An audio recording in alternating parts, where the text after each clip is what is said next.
Here we go then, England 4, Croatia 2, as Thomas Tuchel's team kick off their World Cup campaign in style. Craig Burley, Kieran Gibbs, Stuart Robson, Nathan Manure alongside me to reflect on what we saw take place in Texas. To take you through it quickly, it'd be Harry Kane who would open the scoring from the spot. That was at the second chance after the goalkeeper penalised for coming off his line. A brilliant goal though from Baturina would make it 1-1. Harry Kane with a header to make it 2-1, but Musa finished off a great team move to make it 2-2 before the break. Jude Bellingham, though, would score pretty much early on in the second half to make it 3-2. And then Marcus Rashford coming on as a second half substitute to seal the deal. England with the victory, defeating Croatia and giving the Three Lions 3 points to kick things off. Former England international Kieran Gibbs, you happy? Positive start. I think can't get too carried away, but scoring 4 goals in an opening World Cup game, I think they'll take that all day. I think concerns would be conceding 2 goals. I didn't concede a goal in the whole of the qualifying, so I think that will be a bit of a concern. But I think they just had too much star power for Croatia. I think too much physicality. I thought the first half they really needed to grow into the game, into the tournament, which is normal. But all in all, I think we have a team that probably lacks a little bit of identity, but is a moments team. And that's what I feel that is going to take us far in this tournament. And Robbo, you drive quite a toxic narrative when it comes to England, despite the fact you are English. Well, I won't say we, like Kieran just did. Well, that's okay. He's allowed to say we. I'm English. He played for England. That's allowed. England, in the first half, I didn't think played particularly well. There was no patterns of play. They played at a slow tempo. Croatia had large periods of the play. They scored the 2 goals from open play. England scored them from a set play and a header from a corner. But the second half, they played with a greater intensity. They played higher up the field. They won the ball back in midfield.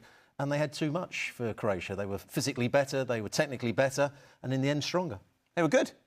Yeah, I think they were. I think it's been described pretty well. And I think the key part from an England perspective was just the start of the second half. Jude Bellingham scoring that goal, I think, in the 47th minute. And then they had so much momentum from then, which is the exact opposite of after they took the lead in the first half, where it felt like they almost dropped back just that little bit. I think in the first half, for me, Croatia were the better side.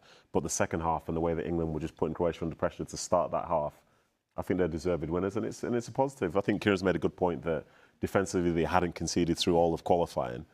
But then I think, in my opinion, you need to give credit to Croatia for the goals that they scored. They were 2 really, really good goals. I think possible negatives, Declan Rice came off and looked like he was limping. That's not great.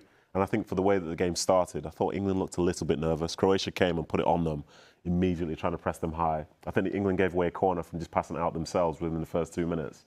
And you kind of would have hoped that the players would do better than that. But ultimately, 4 goals, 4-2 win, happy days. Yeah, thoroughly deserved the win. Absolutely, and I don't think it was a huge surprise, but no need for Harry Kane in the first half to be dropping as deep as he was. Right. Almost into between the centre halves at one point. Now, I know he drops a little bit deep and he sprays some balls about, but that was a little bit too much. And it was a little pedestrian in the first half for England. The first 20 minutes or so of the second half, it was brilliant. I mean, it was just peppering that goal. When you can go to the bench and your 3 subs are Rodgers, Rashford and Saka, and you've left Foden and Cole Palmer at home, that's pretty good. Game changers, and they did. It was a little tight at the end, but, England are strong. We know they'll create chances. We know Kane will get his goals. We know they have some options in the wide area with Madueke and Gordon and Saka and whatnot, different type of players. What we're going to find out is the pairing at the back and the back 4. And the goalkeeper, I thought, looked a little edgy at times today, Jordan Pickford. But that's the area that England will have to, I think, brush up on if they're going to go all the way in this competition, because that's the one area of the team you can really get at them. But in terms of going forward, when it clicked for England, they were really good. Yeah, Harry Kane, once again amongst the goals, Kieran, and obvious, if England are going to go all the way in this tournament, they need him to continue to find the back of the net. Do you know what? I honestly sometimes think to myself, where would we have been without him in the last, the last probably, 8 years now. I think he's pretty much been the focal point of the England team. And, I look at the other strikers that we have, and we have, I think, good strikers to be able to come off the bench and make an impact. But in terms of his overall game, I'm very grateful that we have him because how many goals is that he's scored now? Well, 61, didn't he? And 61 this season, and then obviously. I don't think people realise there's a lot of people out there that just look to sort of denigrate people's achievements, right? Can't do this, can't do that. For a guy that's never been the quickest, his ability to, I've said this many times, his record for Tottenham, Bayern Munich and England is incredible. Absolutely incredible. Now, people can talk about penalties and other stuff. Most strikers score penalties. I didn't like what he did in the first half, but generally his all-round game, I've never seen that in a striker. I've seen strikers that can do different things and link-up play and all that. I've rarely seen, and boys can sort of correct me if somebody, but I've rarely seen a guy that's as clinical a penalty box striker as Harry Kane, and yet he can drop into the middle of the park, not too deep, hopefully, and play passes about like one of the best passing midfielders in the game. It's quite a skill set to have, and he has it in abundance. What he's got to have is people that complement his game, which he's got in the team at the moment. Anthony Gordon didn't have his most effective game, I don't think, but he's somebody that likes to make runs from outside to in. We saw Madueke do it on several occasions when Kane went deep, too deep, as Craig said, at times, and he made those runs from outside to in. And you've got Jude Bellingham, who, whenever he's playing at his best for Real Madrid, it's been when he's been in the number 10 role and he's making dynamic runs into the box. And, of course, he scored a very good goal today. Yeah, I think that's the point for me, the fact that players need to complement him in terms of how good he is. And I think you saw that in some ways for the goal that Jude Bellingham scored. Remember Son, when he was playing for Tottenham, who was a runner, and he's got those sort of players alongside him. Do we think this is England's best team? It was just on the screen there. I don't think so, no. Or do we think that... I think he's nailed the sort of Bellingham-Rodgers one to the mast now? Well, they were saying before the game that it was apparently 50-50, but for me, I'd always go Bellingham playing that role. Right, and Madueke and Gordon, two guys that get at you really quickly in a direct. Is the sort of Madueke maybe just nursing Bukayo Saka a little bit? Surely Konsa Stones is the big question, considering the way in which they conceded those two goals, isn't it? No. Look, we said that the two goals from Croatia were really good goals. But we've got to find out. We were talking about upstairs. We've got to find a scapegoat somewhere. I know that's what I mean. What's going on here? If Gay or Stones, who would you play? And you said to me, I said Gahey just because he'd been playing in the back half of the season. Then that's not the strongest team. Well, for this World Cup, maybe it is. Thomas Tuchel in his mind. Yeah, maybe. Yeah, exactly. For this World Cup, maybe it is. But those two goals were really good goals. And you throwing that grenade out there. Be careful what you say upstairs when we're watching the game. Oh gosh, yeah, you're not wrong. I thought they were two really good goals. Two very good finishes, and it was quality. The header from Perisic for the second goal.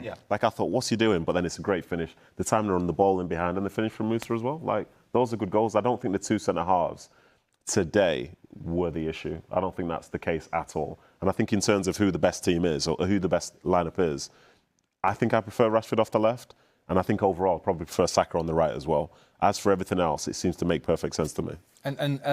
Is there a concern in the middle of the park if Rice has got an issue and we don't know? He did look as if he was hobbling. Reece James went in there towards the end. He can play there, obviously played there with Chelsea. There's not a lot of other options in the bench, though. He's brought Jordan Henderson with him. Well, there's Kobe Mainoo as well. All right. That's the one which I was surprised that he did. I was surprised that Reece James went into midfield over Kobe Mainoo going in there. And it's not to say that Kobe Mainoo is like a like for someone like Declan Rice. But I was surprised by that. Maybe he was concerned. He's a player in form, Mainoo, in terms of the season. He was excellent towards the end of the season. Yeah, but I think from an England perspective, the fact is the manager does have options, and as you said with those subs that they were bringing on, those were excellent subs, and there were more on the bench that could have made a difference as well. So it's positive, and just to pick up on one point which you made, which I think is spot on, when Harry Kane goes all the way back to the defenders to receive the ball, I think that's worthless, just because if I was a defender playing against that, you know what's coming next. And I think when it becomes predictable like that, then teams that are probably more defensively assured of themselves and physically there, you'll let him go back there because you don't think you're not even worried. You're not even worried about him. Not a jot, no. Is there any argument that some will say, OK, nice win for England, but look at this Croatia side, well past the sell-by date? A little bit, particularly in the second half when Rashford, Morgan and Saka came on, you could just tell they just couldn't live with them. The pace, the power on that and that counter-attack. It was just they're too dangerous for Croatia to handle. I do worry when they have bigger tests to come. I think technically, in the first half we just gave little sloppy passes away in our half. and invited unnecessary pressure. And I think that will cost us when we play against better opposition. That's why I wouldn't mind seeing Kobbie Mainoo come in at some point. You know, just technically, I think he's the one to shore us up, because he'll go and take the ball under pressure, and he's just smart. He's just a smart player, and I think that we lacked that especially in the first half. Yeah, if you're playing your strongest midfield players, you've got to play Anderson. Rice, Anderson, and then the number 10. Number 10, which is going to be if Declan's that's the best. If Declan's not fit, if Sam is not happening in the game, Kobbie Mainoo can come on, and he's very tidy, he's very clever with the ball. Yeah. He's a different type of player. Yeah, he is. He has that option. He is, yeah, and I think with Mainoo, if he was to come on, say, for example, when Croatia were more so in the ascendancy in this game, as Kieran said, you want somebody that can take the ball under pressure. You know, you're going to take this thing out of the game by keeping the ball instead of just lumping it long and giving it to them. And I think as well, from my perspective with this England side, like England winning the first group game of any tournament isn't actually as common as we think. So for them to be able to do that... Does anyone win their first group game?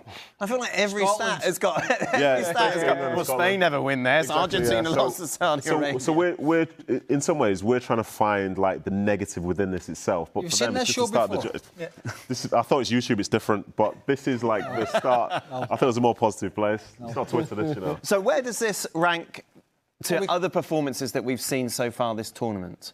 So what's the best... France second half were brilliant. Argentina were great.